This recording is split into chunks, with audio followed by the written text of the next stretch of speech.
करते सदा जिन शासन जयकार। लब्धिवंत गौतम विभु सहायक हो हितकार। दत्त कुशल गुरुदेव का जग में अति उपकार। इनके चरण सरोज में वंदन बारंबार। हिंदी भाषा में रचूं कल्प सूत्र श्रीकार। कल्प सूत्र श्रीकार। इस युग के प्रथम तीर्थंकर प्रभु ऋषभनाथ भगवान के चरणों में कोटिशा नमन। आसन्न उपकारी श्रमण भगवान महावीर के चरणों में कोटिशा नमन। अनंत अनंत सिद्ध आत्माओं को नमन। मोक्ष मार्ग के साधक समस्त आचार्य उपाध्याय एवं साधु भगवंतों के चरणों में कोटिशा नमन। परम पूज्य परम उपकारी सतपथ प्रदर्शक गुरु भगवंत के चरणों में कोटिशा नमन। उपस्थित आदरणीय मुनि भगवंत, आदरणीय साध्वी जी महाराज साहब, धर्म प्रेमी बंधुओं, माताओं एवं बहनों, पर्युषण पर्व का आज 5वां दिन और आज के दिन विशेष रूप से पूरे पर्युषण के दौरान में भी सबसे ज़्यादा हर्षोल्लास के साथ, सबसे अधिक संख्या में, सबसे अधिक भावना के साथ और भीतर में एक जन्म वांछन के रोमांच के साथ आप हम सब यहाँ पर उपस्थित होते हैं। और इस पावन अवसर पर आपको, हमको सबको श्री कल्पसूत्री ग्रंथ के माध्यम से ग्रंथकार भगवंत अब भगवान महावीर के 27वें भव के उस क्षण की ओर धीरे धीरे ले जा रहे हैं जहाँ परमात्मा का त्रिशला माता की कुक्षी में अवतरण होने के साथ साथ गर्भकाल प्रारंभ हुआ और उसके साथ फिर आगे जन्म तक की वेला तक ग्रंथकार भगवंत हमको पहुँचा रहे हैं।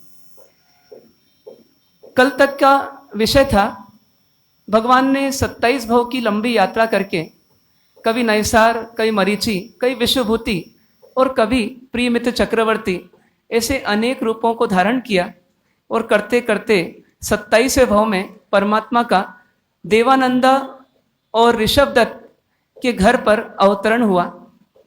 चवन काल प्रारंभ हुआ। इंद्र ने जब देखा तो भक्ति विभोर होकर के परमात्मा के चरणों में झुक गए और परमात्मा की स्तवना की। स्तवना के साथ ही उनके भीतर विचार आया कि परमात्मा 3 भुवन के नाथ हैं। ये वो व्यक्तित्व हैं जो इस पूरे जगत के सम्राट हैं।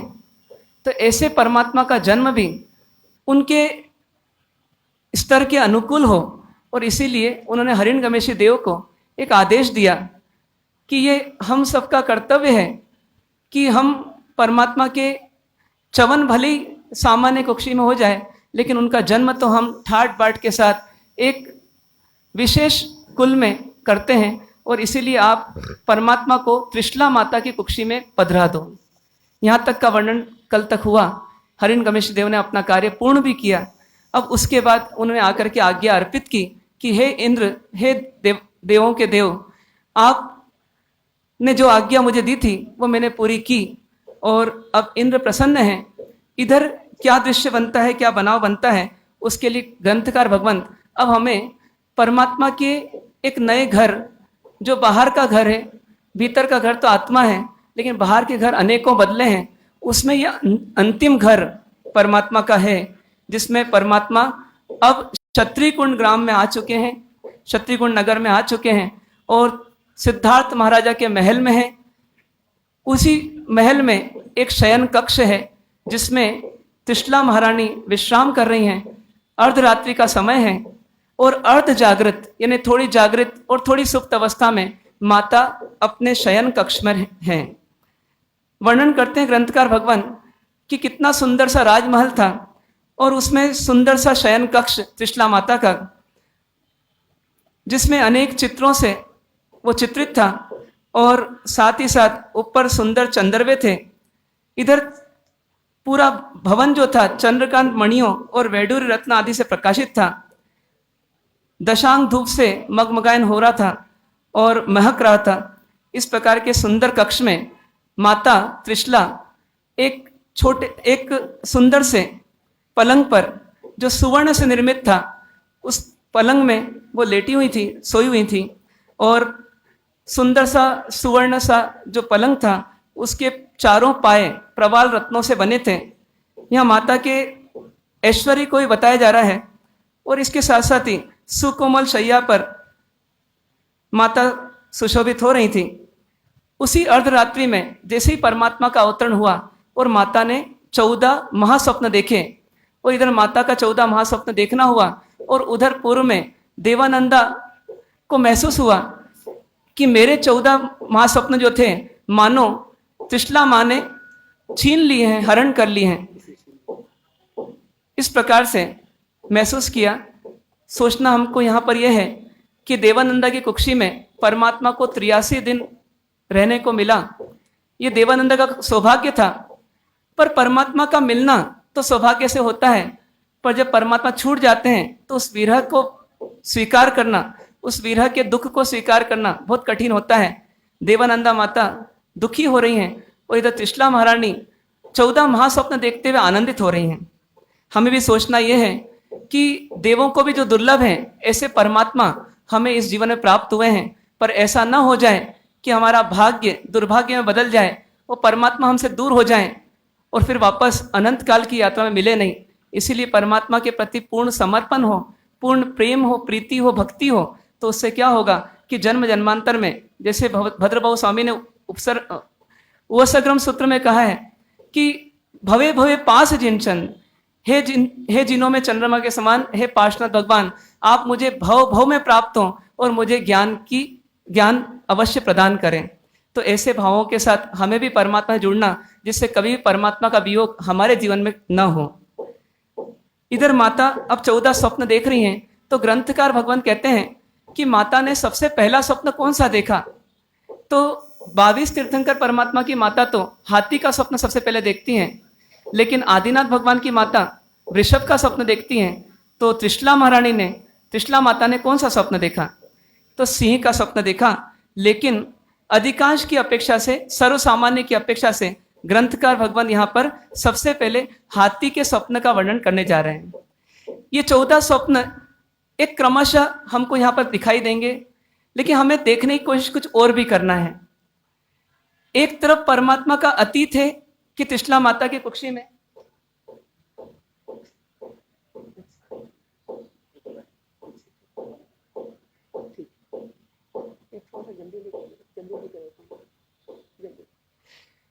तो 14 स्वप्न जब हमको वर्णन सुनने को मिलेंगे, तो उस समय हमारे मन में 2 भाव आ सकते हैं।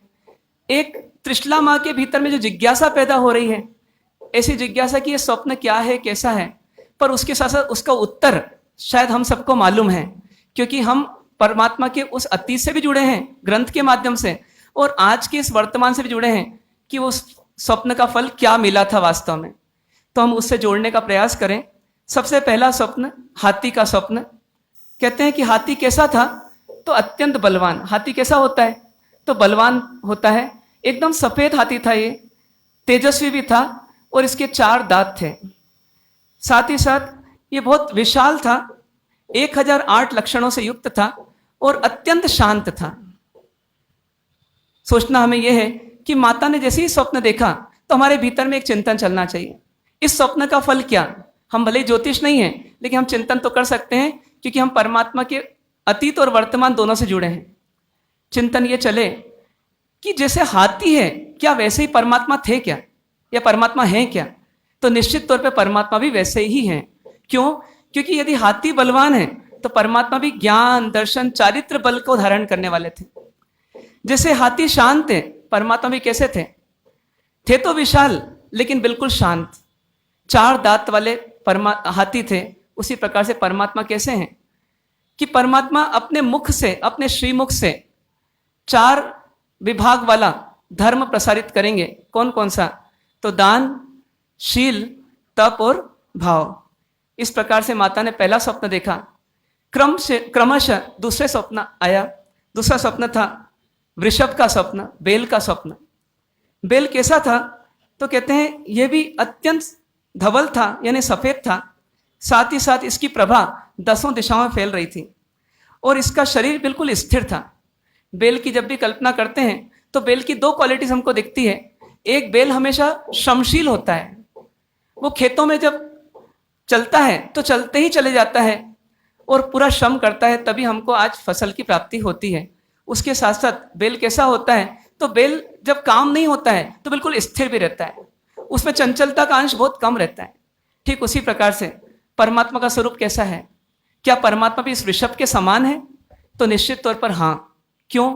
क्योंकि जैसे बेल स्थिर है, ऐसी परमात्मा भी क्या हो गए, धीरे धीरे चंचलता को समाप्त करके, कषायों की चंचलता को समाप्त करके, संसार के परिभ्रमण को समाप्त करके अंत में जाकर के सिद्ध लोक में क्या हो गए, स्थिर हो गए। और साथ ही साथ जैसे ये धवल था, उसी प्रकार से परमात्मा कैसे? तो परमात्मा की आत्मा की यदि हम कल्पना करें तो परमात्मा की आत्मा कैसी? तो कलुषताओं से मुक्त, कषायों से मुक्त, एकदम निर्मल, एकदम धवल, मानो शुक्ल एशिया में जीवन जीने वाले परमात्मा। उसके साथ साथ जैसे बेल जो होता है वो श्रमशील होता है और खेत जोतता है, फसल को उगाने में सहयोग देता है, ठीक उसी प्रकार से परमात्मा कैसे रहेंगे कि जो बंजर भूमि थी धर्म के दृष्टि से, उस बंजर भूमि को क्या कर दिया परमात्मा ने? अपने श्रम से जोत दिया और आज भी धर्म की फसल इस पर उग रही है। तो परमात्मा किसके समान हो गए? तो बेल के समान हो गए। इसी क्रम में आगे बढ़ते हैं। तीसरा स्वप्न आया, सिंह का स्वप्न। सिंह क्या बताता है? सिंह के भीतर क्या होता है? सिंह जो होता है वन का राजा होता है। परमात्मा कैसे? परमात्मा 3 भुवन के राजा, 3 भुवन के नाथ, त्रैलोकी नाथ। सिंह कैसा होता है? एकाकी चलता है। परमात्मा कैसे? जब निकले भगवान महावीर, तो भगवान महावीर के साथ कोई नहीं था, पर भगवान कैसे निकल गए? एक सिंह के समान निकल पड़े। और कैसा था ये सिंह? इसका बदन गठीला था, मानो परमात्मा का पुरुषार्थ झलका रहा हो कि परमात्मा कैसे हैं? अपराजय हैं। ये सिंह कैसा था? इतना सब होते हुए भी एकदम शांत था। सिंह भी हो और शांत भी हो, क्या कभी ऐसा देखने को मिल सकता है? तो हाँ, देखने को मिल सकता है। किसके रूप में? किसके रूप में? परमात्मा के रूप में। क्योंकि परमात्मा में सिंहत्व भी था और परमात्मा कैसे थे? शांत भी थे। इस प्रकार से क्रम चलता रहा। चलते चलते माता ने चौथा स्वप्न देखा। चौथा स्वप्न किसका दिखा? लक्ष्मी देवी का स्वप्न दिखा। ये स्वप्न कौन देखती है? सिर्फ त्रिशला माता देखती है या सब देखते हैं? लक्ष्मी माता का स्वप्न तो मेरे ख्याल से सब देखते होंगे, और रात में भी देखते हैं और दिन में भी देखते हैं, खुली आंख से भी देखते हैं, बंद आंख से भी देखते हैं। पर ये जो लक्ष्मी माता थी, ये लक्ष्मी माता जो थी, ये क्या बता रही थी? किसको बता रही थी? लक्ष्मी 2 तरह की, एक धन लक्ष्मी और एक मोक्ष लक्ष्मी। ये लक्ष्मी किसको बता रही थी? ये मोक्ष लक्ष्मी को बता रही थी। ये मोक्ष लक्ष्मीवान कौन? ये मोक्ष लक्ष्मीवान सिर्फ एक, वो कौन? वो महावीर। क्यों? क्योंकि उन्होंने सब कुछ छोड़ दिया। जब वर्षिदान दिया तो सब कुछ छूट गया, लेकिन उसके बाद भी क्या किया? अंत में जाकर सब कुछ पा लिया। क्या बोलते हैं अपन उन्हें? परमेश्वर बोलते हैं। परमेश्वर मतलब क्या? जो परम ऐश्वर्य को प्राप्त हो जाए उन्हीं का नाम क्या बन जाता है? परमेश्वर। तो परमात्मा कैसे हो गए? परमेश्वर। ये लक्ष्मी कैसी थी? तो ये अनेक प्रकार के आभूषणों से युक्त और अत्यंत सुंदर थे। मानो परमात्मा भी कैसे हैं? अत्यंत गुणों से युक्त, ऐसे परम ऐश्वर्यवान लक्ष्मी के समान कौन थे? परमात्मा। कौन से गुण? तो कहीं क्षमा का आभूषण है, कहीं समता का आभूषण है, कहीं सरलता का आभूषण है, कहीं सहजता का आभूषण है, कहीं अनासक्ति का आभूषण है। ऐसे सब गुणों से युक्त हमारे परमात्मा, इसलिए उनकी उपमा किससे दी गई? लक्ष्मी से दी गई। ये लक्ष्मी कहाँ विराजती है? तो कहते हैं हिमाचल पर्वत पर पद्मद्रह के कमल में, कमल के ऊपर ये विराजती है। मानो परमात्मा भी कैसे होंगे कि अत्यंत ऊपर जाकर के, अत्यंत ऊंचाई पर जाकर के, शिखर पर जाकर के, सिद्ध लोक में जाकर के विराजमान हो जाएंगे। ऐसा स्वप्न देखने के बाद माता ने 5वां स्वप्न देखा। 5वां स्वप्न किसका? पुष्पों की माला का। वो माला 1 थी या 2 थी? वो पुष्पमाला का युगल था, जोड़ा था। ये पुष्पमाला कैसे बनती है? एक माला वाला कैसे बनाता है पुष्पों की माला? एक एक पुष्प पिरोता जाता है और अंत में जाकर के सुंदर सी माला तैयार हो जाती है। सोचिए, पुष्प सुंदर होता है या नहीं होता है? पुष्प सुंदर होता है, और उसमें रंग बिरंगी पुष्पों से बनी हुई माला फिर कितनी सुंदर होती है। तो ठीक उसी प्रकार से परमात्मा भी अपने 27 में क्या करते गए, एक एक गुणों को अर्जित करते गए, एक एक गुण को अपनी आत्मा में पिरोते चले गए, और पिरोते पिरोते अंत में जाकर के 42.5 वर्ष की उम्र में जब केवल ज्ञान प्रकट हुआ तो उसमें परमात्मा क्या बन गए, उस समय गुणों की माला बन गए। और ये माला भी दो हैं। दो माला क्या बता रही है? परमात्मा ने दो माला वर्ण की। कौन कौन सी? एक भाव मोक्ष की माला वर्ण की, और बाद में जाकर के जब सिद्ध बन गए तो कौन सी माला वर्ण की? द्रव्य मोक्ष की माला वर्ण की। इस प्रकार से यूं कहते हैं कि शिव लक्ष्मी को जो वरता है वो 2 बार वरमाला पहन लेता है, एक बार भाव मोक्ष की अरिहंत बनने के बाद और एक बार सिद्ध बनने के बाद। इस प्रकार से माता ने 5वां स्वप्न देखा। इसी क्रम में 6ठा स्वप्न आया। कौन सा स्वप्न? चंद्रमा का स्वप्न।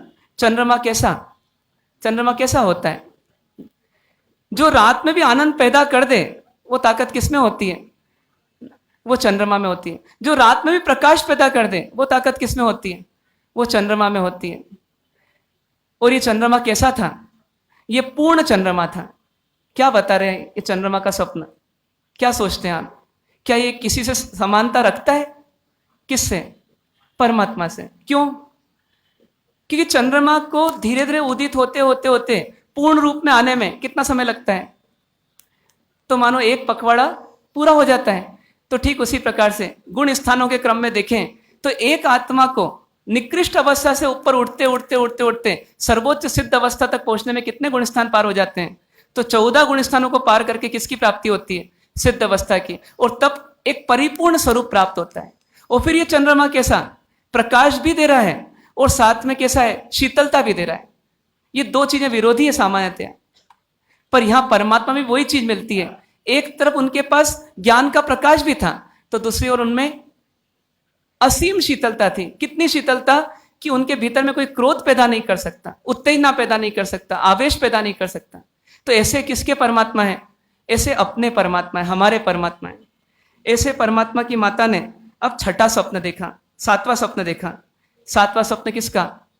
तो चंद्रमा का यदि स्थान है तो सूर्य का भी अपना स्थान है। 7वां स्वप्न सूर्य का। सूर्य कैसा था? सूर्य तेजस्वी भी था, ओजस्वी भी था, और सबसे बड़ी बात है अंधकार को नष्ट करने वाला। मानो परमात्मा भी क्या है?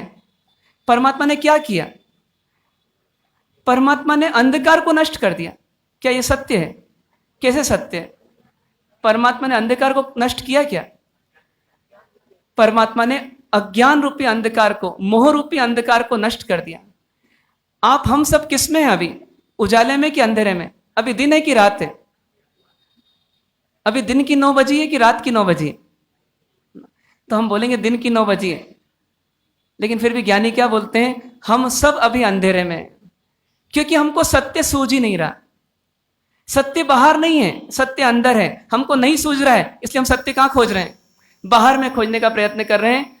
और परमात्मा क्या कहते हैं? सत्य तो भीतर है। आप वो कल्पना करो कि परमात्मा जगह जगह जाते साधना काल में, और किसी वृक्ष के नीचे और कभी किसी गुफा में आंख बंद करके वो किससे बात करते, किसको देखते? उस समय क्या वो सो जाते? सोते नहीं। फिर क्या करते? वो जागृत हो जाते, वो जाग जाते। एक आत्मा जब आंख बंद करती है तो दुनिया की दृष्टि में वो सो जाती है, पर एक साधक की आत्मा जब आंख बंद करती है तो वो दुनिया की दृष्टि में भले ही सो जाए, लेकिन सत्य की दृष्टि से देखें तो वो क्या करती है? वो जाग जाती है। परमात्मा भी क्या होते? जाग गए।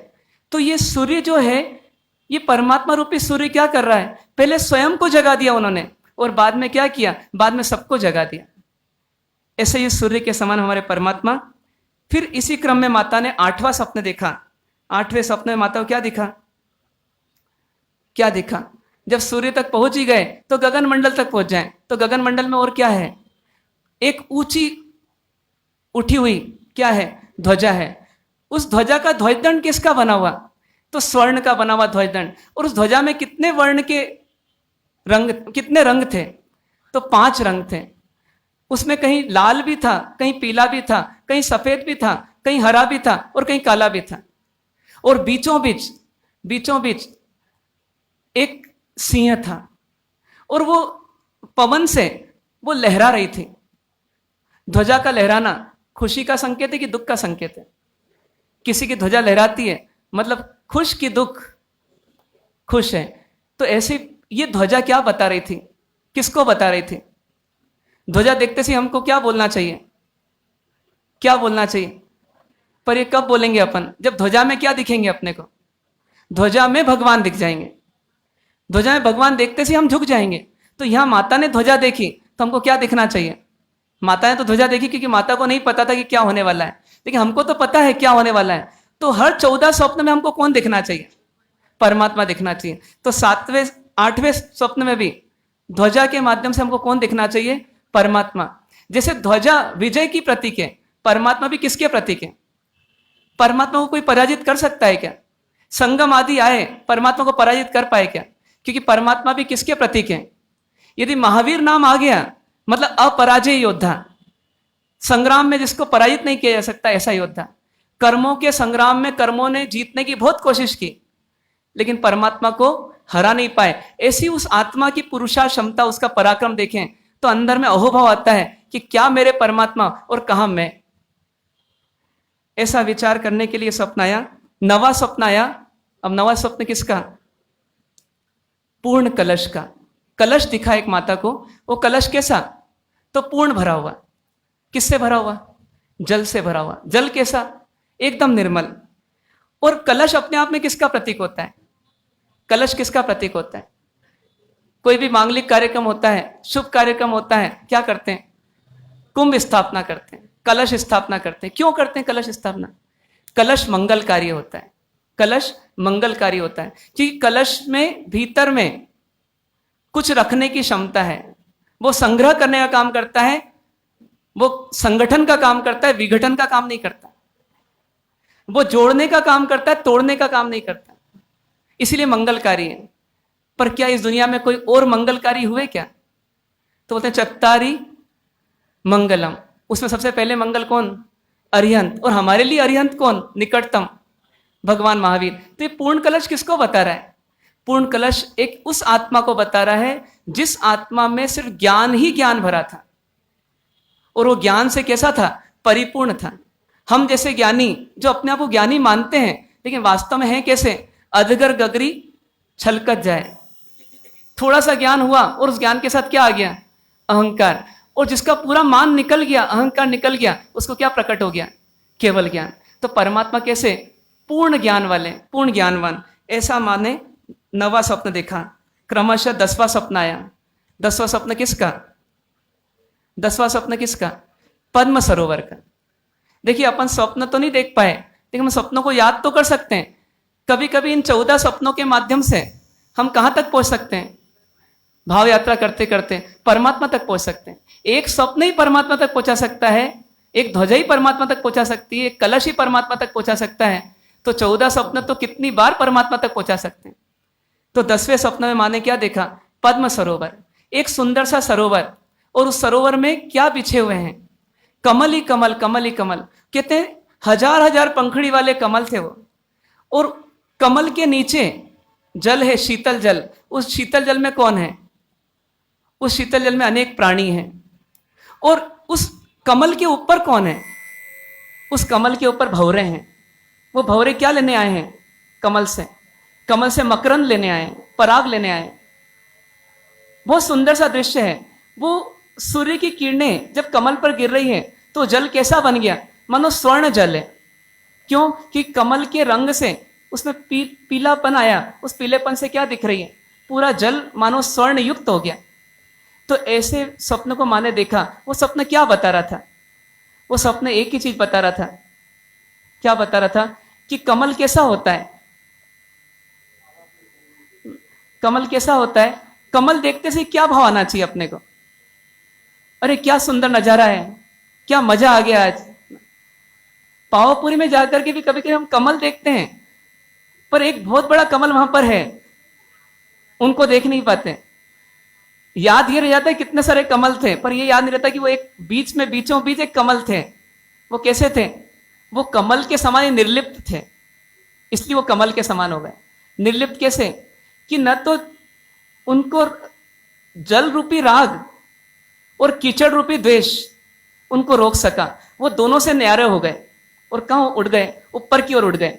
तो जिसको ऊपर उठना है, अपन सब चाहते हैं ना मैं ऊंचा बनूं, मैं ऊपर उठूं, तो ऊपर उठने का एक ही तरीका है, न तो राग करो और न द्वेष करो। तो परमात्मा ने यही किया, और इसलिए परमात्मा किसके समान?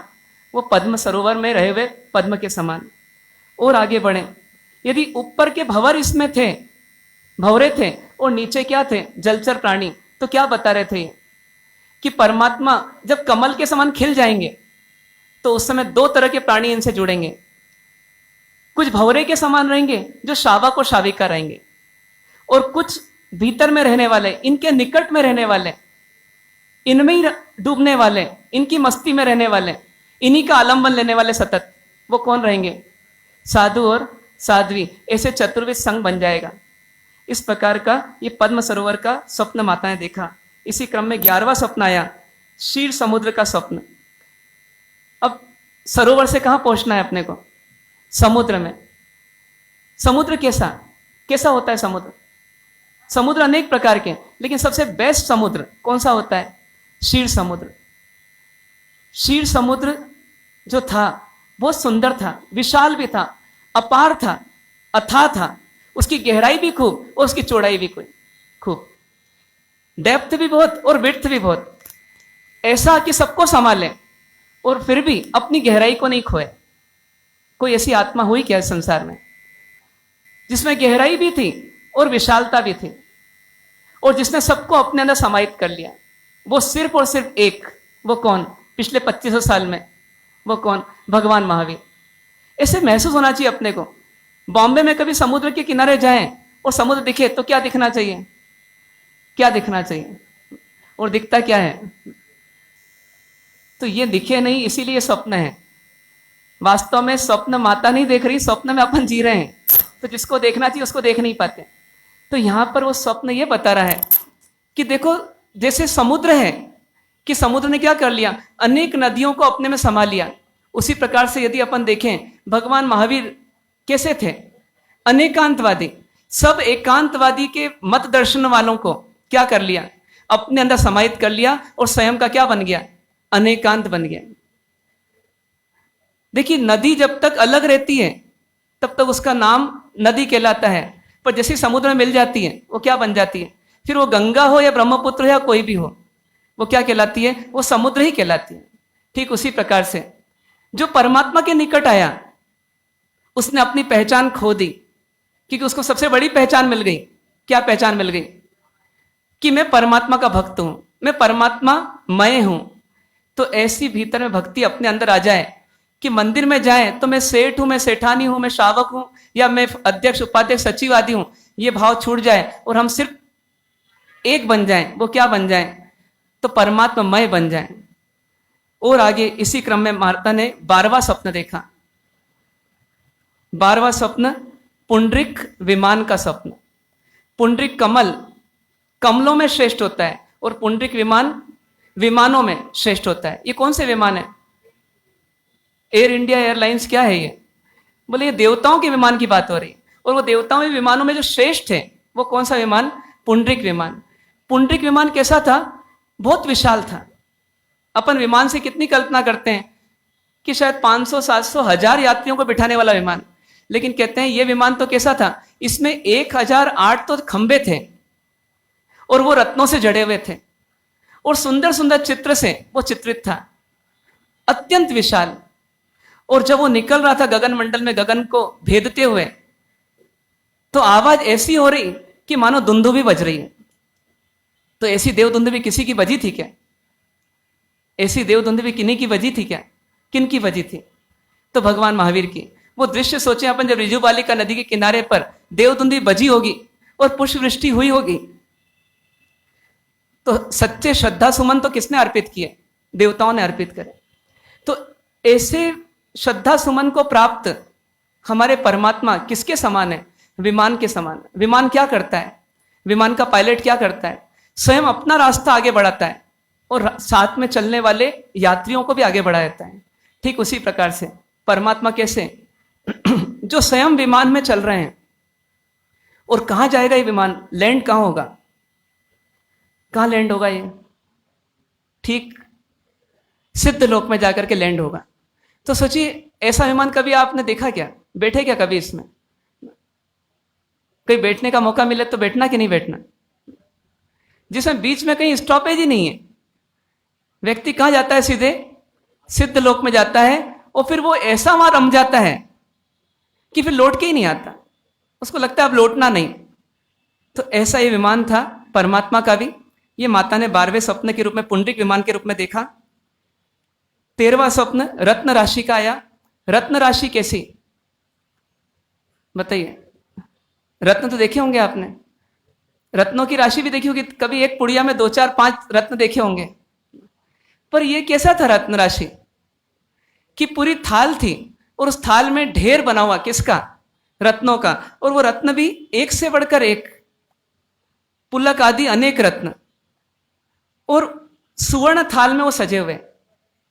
बताइए क्या रत्नों की राशि किसी को प्राप्त है क्या, अपने में से किसी के घर में ऐसा थाल भरा हुआ है क्या रत्नों का, होगा भी, हो सकते हैं, लेकिन ऐसे रत्नों की राशि जो अमिट है, अविनाशी है, जिसका संयोग तो हुआ लेकिन वियोग कभी नहीं हो, ऐसे रत्नों की राशि किसने प्राप्त की। अच्छे अच्छे मूछ वाले भी क्या हो गए, पूछ वाले बनने के लिए चले गए, सब रत्नों की राशि छोड़ करके।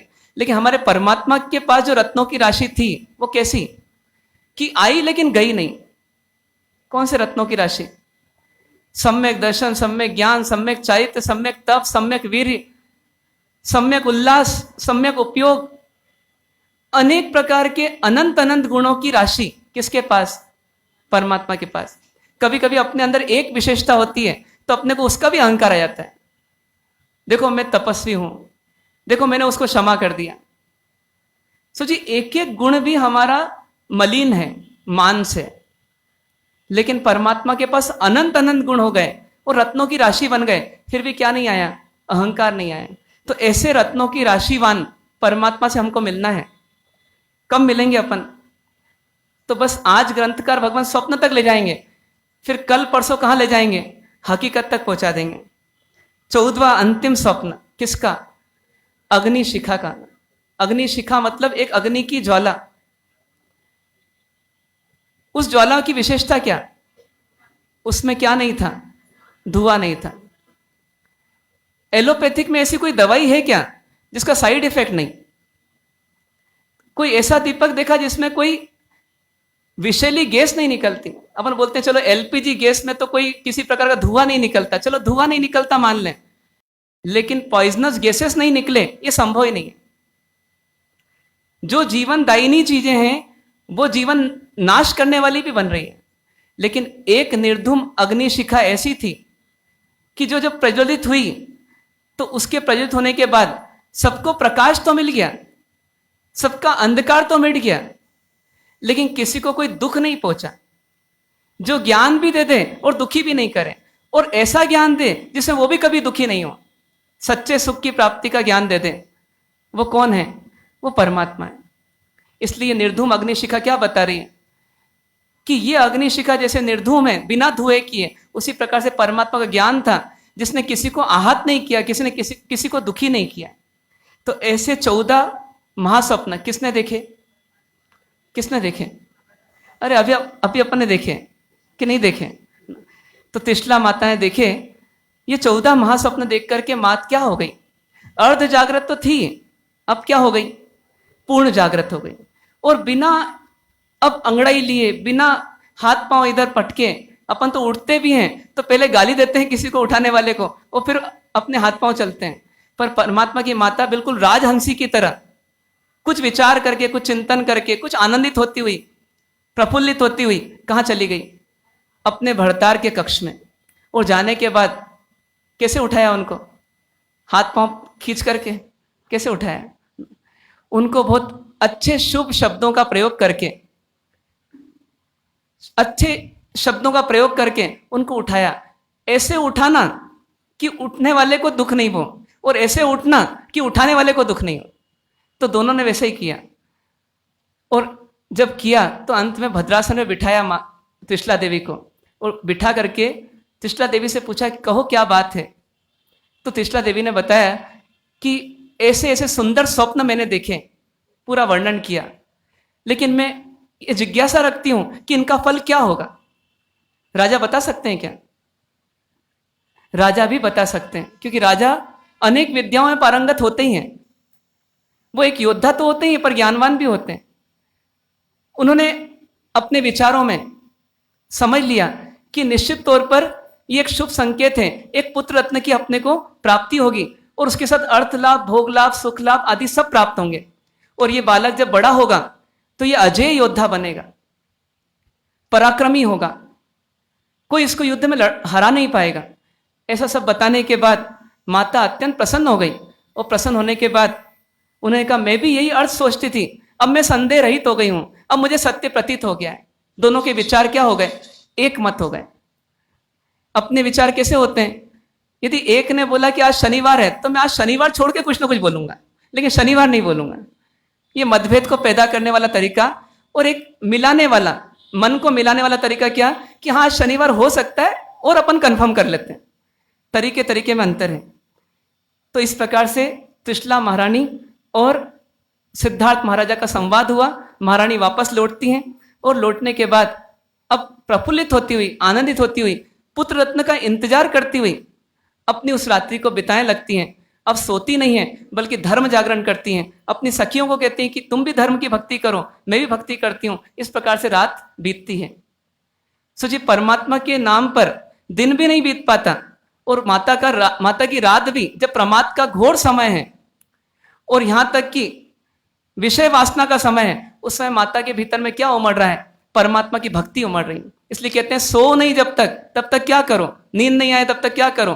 तो परमात्मा की भक्ति करते रहो, करते रहो, करते रहो। कब तक? जब तक नींद नहीं आ जाए। चलिए आगे बढ़ते हैं। अब ग्रंथकार भगवान हमें कहां ले जाते हैं? सिद्धार्थ महाराजा की ओर ले जाते हैं। जैसे त्रिशला महारानी को नींद नहीं आई, मानो सिद्धार्थ महाराजा भी आज उतनी गहन निद्रा में नहीं सोए। फिर क्या हुआ? सुबह समय पर उठ गए।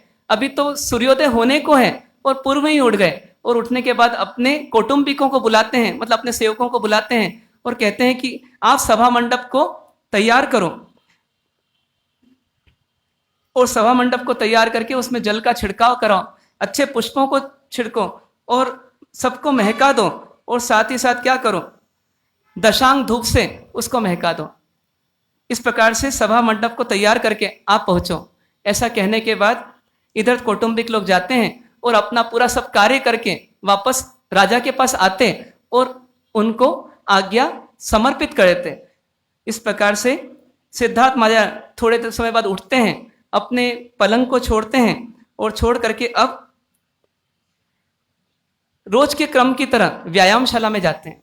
राजा थे, क्षत्रिय थे, योद्धा भी थे, तो शरीर का भी हित सोचते थे, इसलिए व्यायामशाला जाते हैं। और जाने के बाद वहां पर अनेक प्रकार से व्यायाम करके फिर अंत में शतपक्व, सहस्रपक्व ऐसे तेल की मालिश होती, और उसके बाद अब वो अपने स्नान गृह की ओर बढ़ जाते हैं।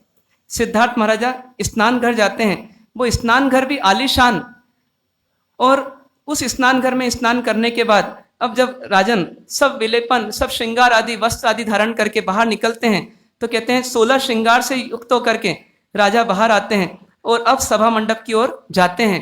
और साथ में कौन है? सोचिए कैसा पुण्य का उदय होगा जिसमें भगवान का जन्म हुआ होगा। सोचना ये नहीं कि सिद्धार्थ महाराजा का पुण्य का उदय कितना, सोचना यह है कि इतने बड़े पुण्य के उदय को किसने प्राप्त किया? तो भगवान महावीर ने प्राप्त किया। लेकिन उसको कैसे छोड़ दिया? कितनी आसानी से छोड़ दिया, कितनी सरलता से छोड़ दिया। क्यों छोड़ पाए? क्योंकि उनको उस ऐश्वर्य से भी अधिक कीमती, मूल्यवान कौन दिख रहा था? अपनी आत्मा का कल्याण। इसलिए उसको छोड़कर निकल पड़े, मानो जैसे उठते हैं और धूल छटक देते हैं और अपन आगे बढ़ जाते हैं। उसी प्रकार से परमात्मा उस पूरे ऐश्वर्य को आगे जाकर अपन पाएंगे, पूरा छोड़कर निकल पड़े।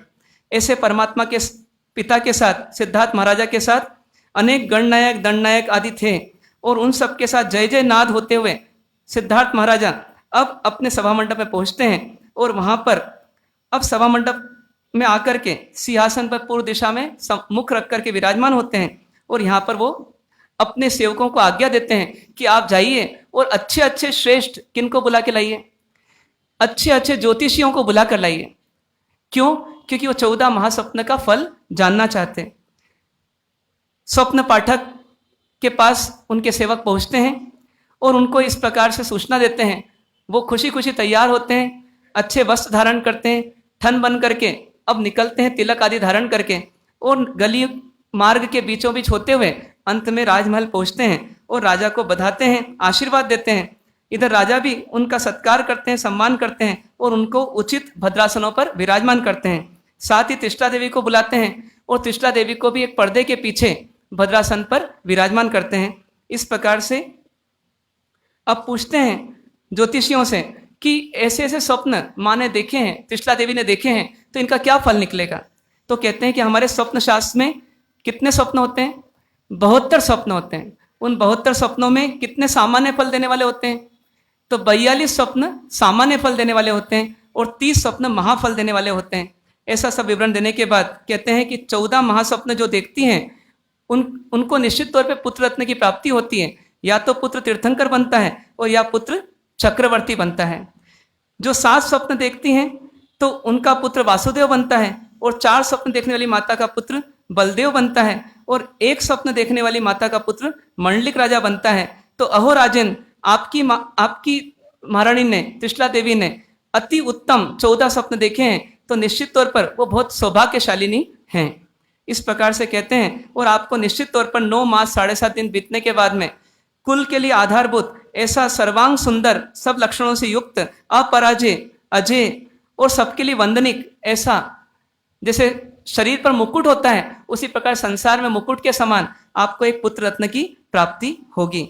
इस प्रकार से कहने के बाद वो कहते हैं कि या तो वो चक्रवर्ती बनेंगे और या फिर वो तीर्थंकर बनेंगे।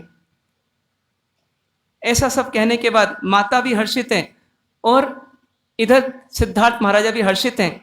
अब सिद्धार्थ महाराजा ने पूरा का पूरा कथन वापस माँ को सुनाया, त्रिशला देवी को सुनाया। त्रिशला देवी अब प्रस्थान करती हैं और इधर अब कहते हैं कि अब 9 मास 7.5 दिन का लंबा समय कौन व्यतीत कर रही हैं? 83 दिन कम कर लें, इतना लंबा समय कौन व्यतीत कर रही हैं? तो त्रिशला महारानी व्यतीत कर रही हैं। व्यतीत करते हुए अपने समय को किस प्रकार बिताती हैं?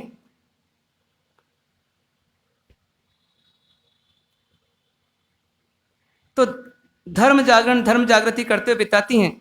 इधर क्या घटना घटती है कि जब से सिद्धार्थ महाराजा के महल में और महारानी के कुक्षी में परमात्मा का प्रवेश हुआ, तब से एक विशेष घटना माता पिता को महसूस हुई। क्या घटना? कि उनके धन धान्य स्वर्ण रजत आदि हीरे माणिक मोती आदि सबकी अभिवृद्धि होती चली गई। तो ये एक आश्चर्य का विषय रहा कि देखो जो था वो बहुत कम था और उसकी तुलना में बढ़ते चले जा रहा है। और ये कार्य किसने किया? तो तिर्यक जिम्भक देवों ने शून्य घरों से, शून्य खदानों से आदि जगहों से अच्छे अच्छे निधान को निकाल कर कहाँ डाला? तो परमात्मा के कोष में, मतलब सिद्धार्थ महाराज के कोष में भरते चले गए। पर वास्तव में ये किसने किया? किसने किया? तो जो तीर्थंकर होने वाली आत्मा रहती है, वो तीर्थंकर तो जब बनती तब बनती है, लेकिन उसके पूर्व से ही क्या होता है? उनके पुण्य की अतिशयता शुरू हो जाती है। जैसे सूर्य जब उदित होता है तब तो होता है, लेकिन सूर्य उदित होने के पहले क्या होता है? उनकी किरणें आकर के अंधकार को नष्ट करती चली जाती है। ठीक उसी प्रकार से परमात्मा का पुण्य बरस रहा था और उसका लाभ किसको मिल रहा था? पूरे परिवार को मिल रहा था। तो भीतर में एक विचार आया।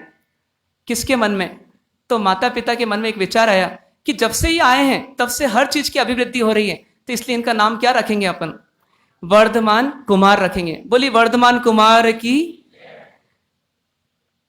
ऐसे प्रसंग बीतते चले गए, आनंद से जीवन चल रहा था। चलते चलते 6.5 माह का लंबा समय पूर्ण होने आया और इधर एक विशेष घटना घटी। भगवान कैसे? तो भगवान एक वह आत्मा जिसके भीतर में सभी जीवों के प्रति कौन सा भाव? 3 भाव पहले से। सभी जीव करूं शासन रसी, परम मैत्री का भाव, परम मित्रता का भाव, जो मेरा है उसके प्रति भी हित का भाव और जो मेरा नहीं है उसके प्रति भी हित का भाव, सब जीवों के प्रति हित का भाव, ऐसे भावों के साथ जो रमण कर रहे थे, 3 भाव पुरुष है, तो अंतिम भाव में जब पहुंचे तो उनको लगा कि मेरी सबसे ज्यादा उपकारिणी कौन, सबसे ज्यादा उपकारी कौन उनके लिए? माता। देखिए, पूरे परिवार में जब किसी एक बच्चे का जन्म होने वाला होता है तो पूरे परिवार में सबसे ज्यादा कष्ट किसको मिलता है उस समय, उस अवधि में? मां को। और मां से भी अधिक कष्ट किसको मिलता है? पुत्र को मिलता है। क्यों? क्योंकि पुत्र को तो उस अंधेरी काल कोठरी में लंबा काल बिताना पड़ता है, और वो भी हाथ पैर सिकोड़ करके। लेकिन क्या कोई ऐसा पुत्र जन्मा होगा आज तक जिस पुत्र के मन में यह भाव आया हो कि मैं कष्ट में हूं तो सो ठीक, लेकिन मेरी मां कितने कष्ट में है? ऐसा भाव आ सकता है? जन्म लेने के बाद में भी कभी किसी को आ जाए तो बहुत विरल रहता है कि मेरी मां ने इतना कष्ट सह करके मुझे जन्म दिया है, तो मैं मां के वंश को, मैं मां की जाति को, या मैं मां के नाम को धब्बा नहीं लगने दूंगा। ऐसा भाव भी कितनों के मन में आता है। लेकिन परमात्मा को परमात्मा बनना था, तो जो बहुत ऊंचे पद पे पहुंचने वाले थे उनकी ऊंचाई गर्भ के समय भी थी। तो ज्ञान, मति ज्ञान, शुद्ध ज्ञान और अवधि ज्ञान को धारण करने वाले वो परमात्मा ने अवधि ज्ञान से भी सोचा। किसके बारे में सोचा? अपने दुख के बारे में नहीं सोचा, मां के दुख के बारे में सोचा। इसलिए हम उनको क्या बोलते हैं? ये करुणा सागर है, करुणा के समुद्र हैं ये। इनकी करुणा की गहराई को कोई नाप नहीं सकता, उनके भावों को कोई पढ़ नहीं सकता। एक समय आएगा कि 30 वर्ष की भरी जवानी में पूरा परिवार, पूरा राजकुल सब छोड़ करके परमात्मा कैसे निकल जाएंगे? मानो निष्ठुर हैं, कठोर हैं, निर्दयी हैं कि उनको अपना परिवार नहीं दिख रहा, सबको रोते बिलखते छोड़ के जा रहे हैं। पर वास्तव में वो निष्ठुर नहीं, निर्दयी नहीं, निर्मम नहीं, कठोर नहीं, क्योंकि वो तो करुणा सागर थे। उसकी एक झलक कहां देखने को मिली? उस गर्भ काल में। ऐसी करुणा यदि हमारे भीतर आ जाए तो हमको भगवान बनने में कितनी देर लगेगी?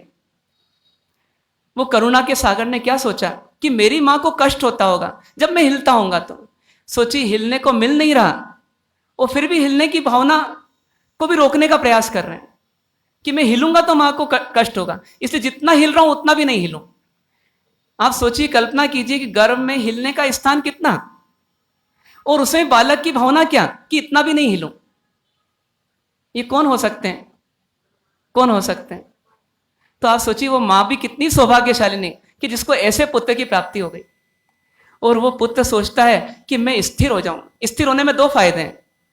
स्थिर होने में 2 फायदे हैं, बता सकते हैं कोई? क्या फायदे? एक तो माता को कष्ट नहीं पहुंचेगा, और दूसरा क्या फायदा? दूसरा, मैं क्या करता रहूंगा?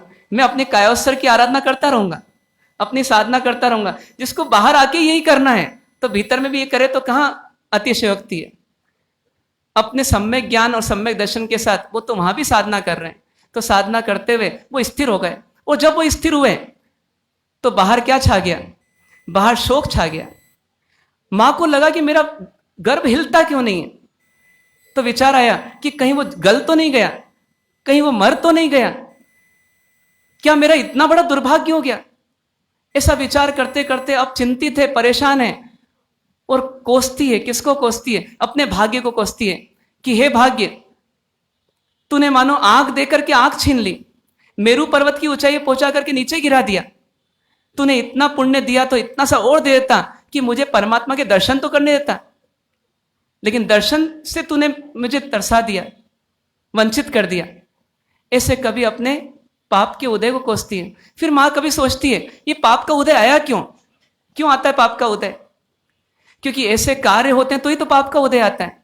आज इस जन्म में अपन कितने ही पाप करते हैं पर सोचती नहीं उसका फल क्या मिलेगा। माता सोचती है कि मैंने कहीं ना कहीं किसी न किसी जन्म में किसी पशु के घोंसले में अंडे को नष्ट कर दिया होगा, पक्षी को मार दिया होगा, या किसी बालक को मारा होगा, तभी जाकर के मेरा ऐसा दुर्भाग्य का उदय हुआ है। इसीलिए मैं ही वो पापी नहीं हूं जिसको इस पाप का फल मिला है।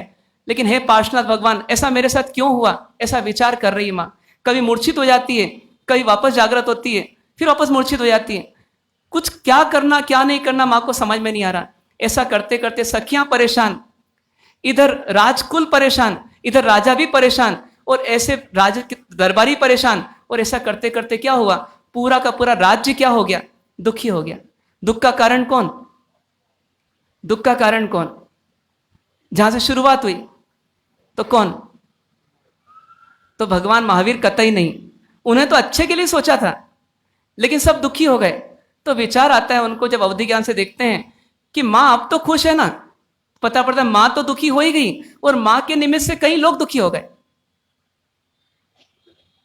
क्या सोचते हैं, विचार करते हैं कि इस मां को इतना स्नेह मेरे से, इतना मोह मुझसे, जब मैं अभी जन्मा ही नहीं हूं तो इतना मोह है, तो जब जन्मूंगा तो इनका मोह कितना होगा।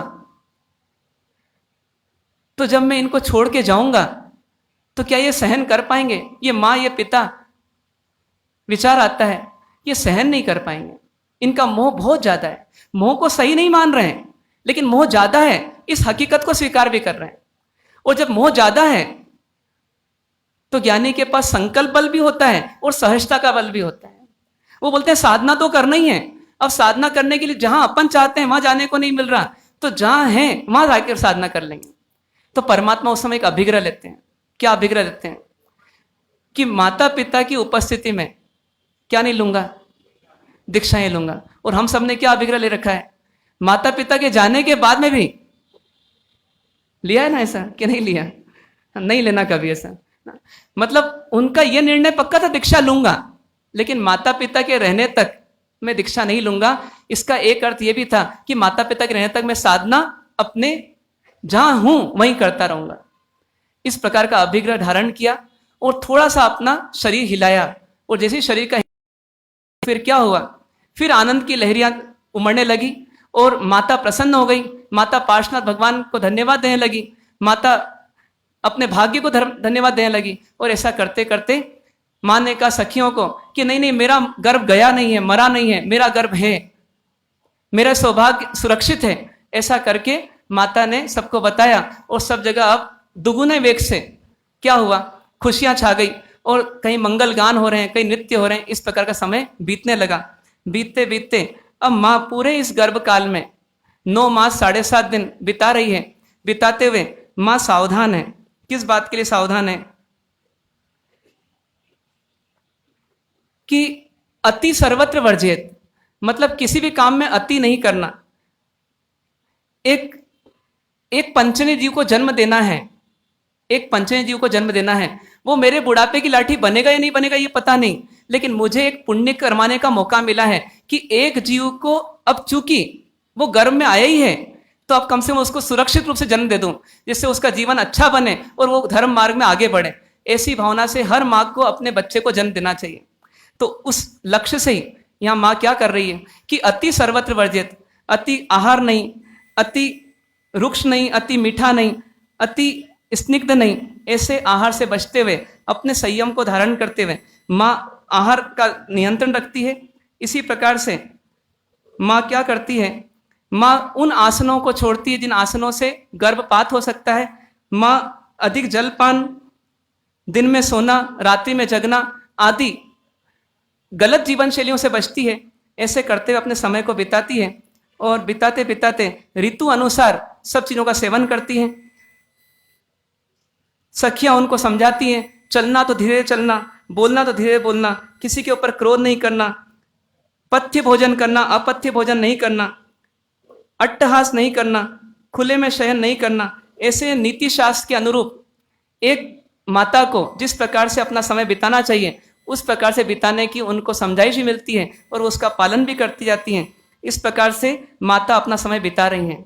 बिताते बिताते कई बार दोहले भी होते हैं कुछ माता को, कुछ अच्छे मनोरथ इच्छाएं होती हैं कि कभी शत्रुंजय आदि श्रेष्ठ तीर्थों की यात्रा करूं, कभी मुनिवरों के दर्शन करूं, कभी देवताओं की आराधना करूं, कभी कारागृह से बंदीजनों को छुड़वा दूं। इस प्रकार से अनेक दोहले होते हैं, मनोरथ होते हैं। तो उसकी पूर्ति भी यथाशक्ति सिद्धार्थ महाराजा भी करते हैं और कभी वो नहीं कर पाते हैं तो इंद्र स्वयं परमात्मा की सेवा में उपस्थित होते हैं और माता के उन दोहलों को पूरा करने में मदद करते हैं। इस प्रकार का समय माता का बीत रहा है। बस हमें भावना ये भावना है कि जिस प्रकार से माता ने एक बहुत बड़ा पुरुषार्थ किया कि 9 मास 7.5 दिन तक का लंबा समय परमात्मा के निकट रहने का बिताया, बस हमें भी ऐसी भावना भाना है कि हमें भी ऐसा पुरुषार्थ जग जाए, ऐसी भक्ति जग जाए कि परमात्मा के साथ हम चिरकाल तक रहें और हमारे पास से परमात्मा का वियोग ना हो हमारे हृदय से। ऐसे भाव आप भी करें, हम भी करें, और इस समय को बीतने में हम भी कुछ इंतजार करें, और थोड़े समय बाद जब पूरा समय होगा उसमें जन वांछन की घटना होगी। उसके पूर्व अब हम अपने अगले कार्यक्रम में पहुंचते हैं। अभी हमने भावों से कैसे 14 स्वप्न माताएं देखे उसको देखा। अब हम द्रव्य से किस प्रकार से हर वर्ष की तरह हम उल्लास के साथ, उत्सव महोत्सव के साथ किस प्रकार 14 स्वप्न माता के होते हैं और किस प्रकार से उसकी भक्ति करने का हमको ही मौका मिलता है। ऐसे सब नज़ारों को देखने के लिए यहाँ पर अगले कार्यक्रम के लिए अब प्रवेश कर रहे हैं। ओम शांति।